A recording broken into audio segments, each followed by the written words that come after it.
लेकिन रोग मानसिकता सब बढ़ रहा है, इसलिए कि धीरे धीरे धीरे धीरे हम हमारी संस्कृति से दूर हट रहे हैं।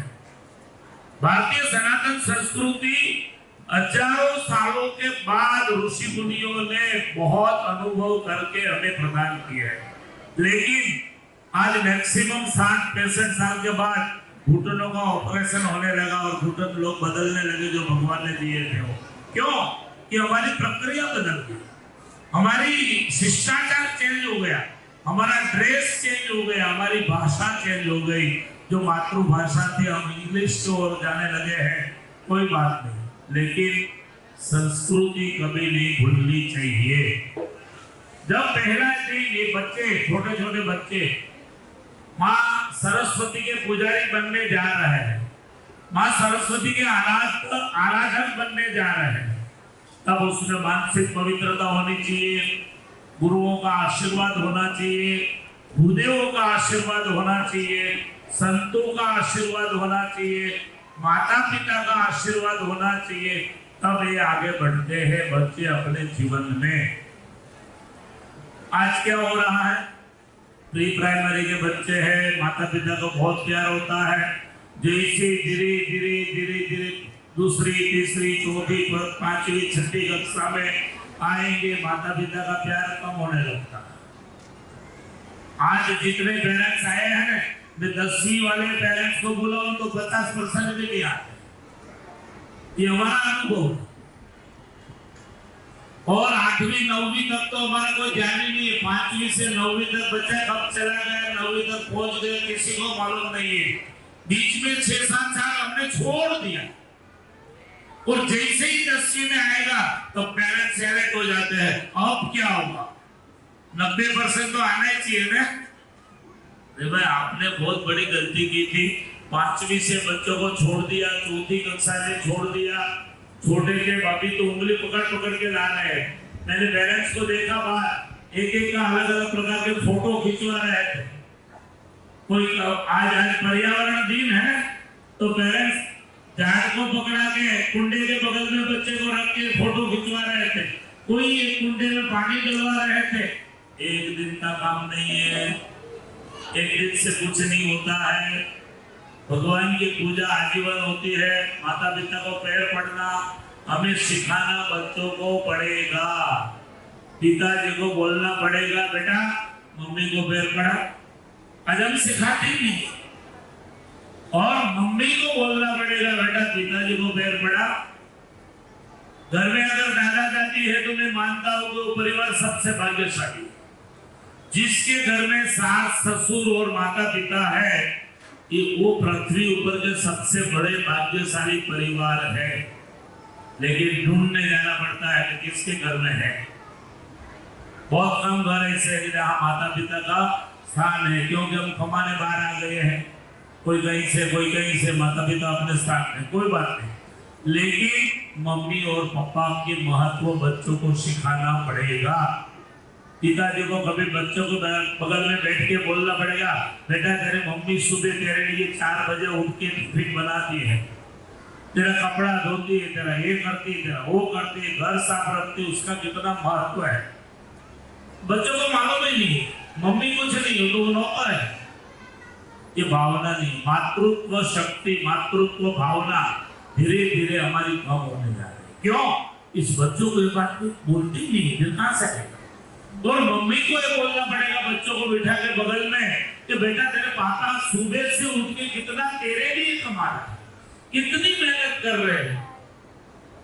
ये हम लोग बीच में भूल गए हैं, बिल्कुल भूल गए हैं। और राष्ट्र गुरुओं की भावना, जहाँ 2 अक्षर बच्चे सीखने आते हैं, उस गुरुओं का जीवन में बहुत बड़ा महत्व होता है। गुरु ब्रह्मा गुरु विष्णु गुरुदेव महेश्वर, बात हम करते हैं, श्लोक बोलते हैं, लेकिन उसका महत्व बहुत कम समझते हैं।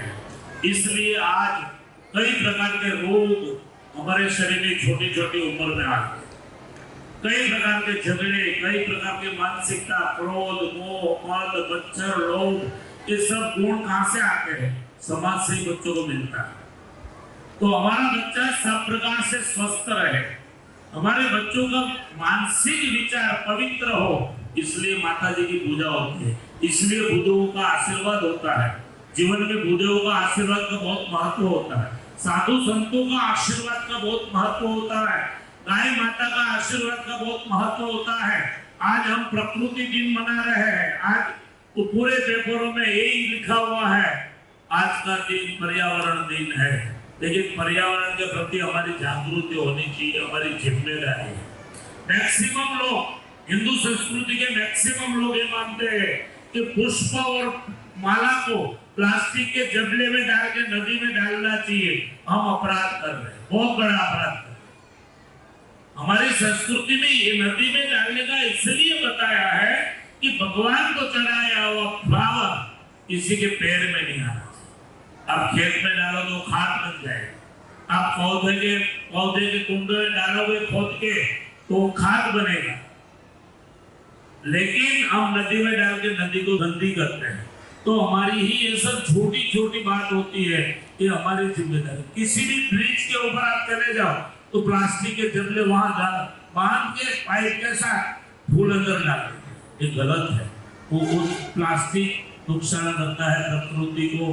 तो प्रकृति पर्यावरण का मतलब है पर्यावरण, परि यानी आप, और उसके चारों ओर जो भी है आवरण, वो उसको बोलते हैं पर्यावरण।